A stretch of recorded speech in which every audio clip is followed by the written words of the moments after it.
Émilie. En tant qu'artiste peintre, quel tableau te représenterait le plus? Mes tableaux, je les ai tous nommés. Euh, J'aurais tous donné en fait des noms du signe, enfin des signes du zodiaque, et je les ai tous assignés à des éléments, donc eau, terre, feu, etc. Et finalement, parce que je trouve qu'ils ont tous des particularités de ces éléments, et je leur ai donné aussi les noms des signes parce que en étudiant un petit peu les caractéristiques de tous ces signes, je trouve qu'il y a des traits de comportement, par exemple dans l'air, la légèreté, etc., qu'on peut ressentir à travers certaines toiles. Et par exemple, moi, ma préférée, ça va être la Gémeaux.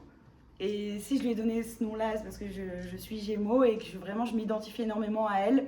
Elle est assez, je trouve, assez légère, assez simple et voilà.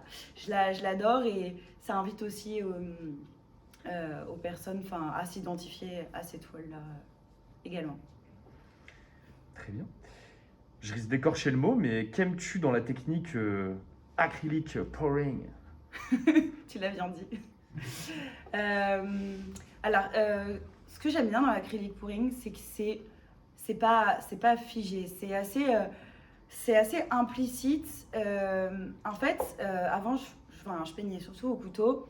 Et les gens aimaient toujours quand c'était assez représentatif, qu'on voyait les bateaux, les cabanes, etc. que je peignais. Et moi, ce qui m'a toujours attiré plus, c'est le côté un peu abstrait. Parce que je trouve qu'on peut imaginer plein de choses. Et souvent, ce qui m'intéresse, ça va en plus être vraiment ce qu'on n'imagine pas au premier coup d'œil et ce qu'on va plutôt voir avec le temps, apercevoir. Et ce que j'aime bien avec le pouring, c'est que voilà, j'ai toujours une idée de ce que je veux faire, j'ai les couleurs en tête. Finalement, le résultat qui est assez aléatoire du pouring est pas du tout mon idée première. Et en fait, par la suite, une fois que c'est séché et que je réfléchis beaucoup, je commence à voir le potentiel de la toile. C'est là où je fais plein d'expérimentations, je la retravaille. Et en fait, mon idée première n'est pas du tout le final.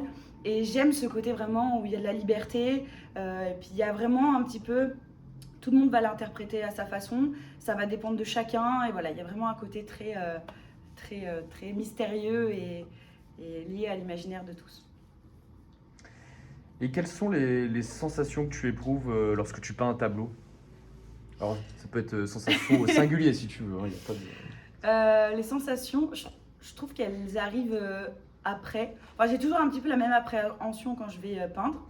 Déjà, je peux pas peindre sur commande. Si je vais pas me dire il faut que je peigne, alors je vais peindre, ça, j'assimile vraiment ça à une contrainte et je veux pas que ça soit le cas. C'est pour ça que j'ai pas fait vraiment des études d'art à proprement parler, parce que je veux pas que ça devienne une contrainte. Quand je le fais, j'ai vraiment envie de le faire et j'ai toujours une petite appréhension, une petite envie. Voilà, c'est toujours une petite adrénaline que j'adore, qui est toujours la même. Mais le sentiment, il va vraiment venir face à la composition. Des fois, je vais vraiment être énervée, je vais pas aimer, je vais m'arrêter, je vais la reprendre 6 mois après, etc. Parfois, je vais être hyper enthousiaste, je vais, je sais pas, être émue. Enfin, les sentiments, ils viennent vraiment par la suite. Et à la fin, voilà, de la fierté ou pas, enfin, voilà. Et alors, c'est toujours l'éternelle question pour un artiste, mais à quel moment tu sais que ton œuvre est terminée? Ok, alors je pense que c'est vraiment un ressenti. Il n'y a pas du tout de formule mathématique. Parfois, le hasard du pouring fait que j'imaginais quelque chose qui est encore mieux que ce que j'imaginais. Et je sais que, en fait, la post-prod va pas être énorme. Je vais vraiment essayer de le laisser tel quel et garder un produit un peu brut. C'est rare, mais ça arrive. Et parfois, voilà, je sens qu'il y a beaucoup de travail. Et même en retravaillant, je suis toujours pas satisfaite. Et en fait, il y a aussi la limite à pas franchir où il est bien. Et en fait, il peut pas vraiment être mieux. Enfin, je suis pas capable, moi, de l'emmener plus loin, ce tableau. Et il faut que j'arrive, faut en avoir conscience et arriver à s'arrêter à temps. Mais c'est vraiment juste du ressenti. Et donc, tu as plusieurs cordes à ton arc. Tu es artiste peintre, futur architecte, mais aussi animatrice en mini-club dans les campings et hôtel-clubs. Donc, la question qu'on a tous envie de se poser, c'est quelle est ta mini-disco préférée? Ok. Oh mon dieu, ok. Ma mini disco préférée, qui a cassé les oreilles à pas mal de personnes ici, c'est la chorégraphie du pingouin. Non, en fait, bon, je pense que ce soit dans l'animation, l'architecture ou l'art, il y a pas, enfin, moi, je trouve des points communs à ces trois domaines qui sont assez différents, parce que finalement, il y a un vrai contact avec les gens, les enfants, les clients, les personnes qui découvrent les toiles, etc. Il y a un vrai dialogue, il y a de la créativité qui est transmise, etc.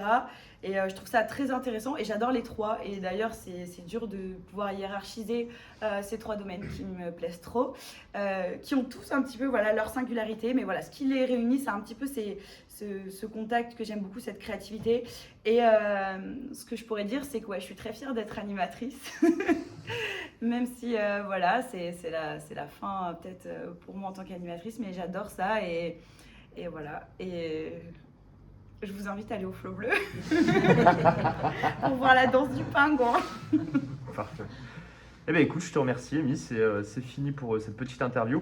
Et après j'invite tous les autres évidemment, si vous avez des questions sur son travail, à aller lui poser directement. En tout cas je t'enregistre plus maintenant, tu es tranquille. Ok, merci.